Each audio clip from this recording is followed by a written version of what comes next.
ఈరోజు Sunday special మా ఇంట్లో ఏమేమి చేశానో చూసేయండి. బగారా రైస్, మటన్ కర్రీ ఎప్పుడు చేసినా ఇలానే చేస్తా. గ్రేవీ చాలా టేస్టీగా ఉంటుంది. నాకు ఎలా ఉంటేనే నచ్చుతుంది. మేక రక్తంతో ఫ్రై చేశానండి ఫస్ట్ టైం, చాలా బాగుంది. ఎప్పుడు చేసినా మనం మటన్లోకి 2 సార్లు 3 సార్లు ఫ్రై చేసుకున్న ఆయిల్ అసలు వేస్తే టేస్ట్ అనేది ఉండదు.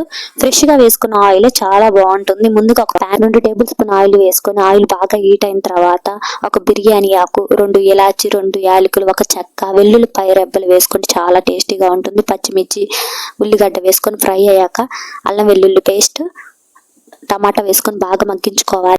మటన్ వేసుకుంటున్నాం. దొడ్డుప్పు, పసుపు, కారం, ధనియాల పొడి వేసుకొని వాటర్ అన్ని ఇంకిపోయిన తర్వాత మూత తీసుకొని కొద్దిగా కరివేపాకు, దాంట్లో కొద్దిగా మటన్ మసాలా వేసుకొని ముక్కలు మునిగే వరకు వాటర్ వేసుకొని 20 మినిట్స్ మగ్గించుకుంటే కన్సిస్టెన్సీ అనేది ఇలా ఉండాలి. ఇలా ఉన్నప్పుడే గరం మసాలా, కసూరి మేతి వేసుకొని కొత్తిమీర, పుదీనా వేసుకుంటే ఎంతో టేస్టీ మటన్ కర్రీ రెడీ.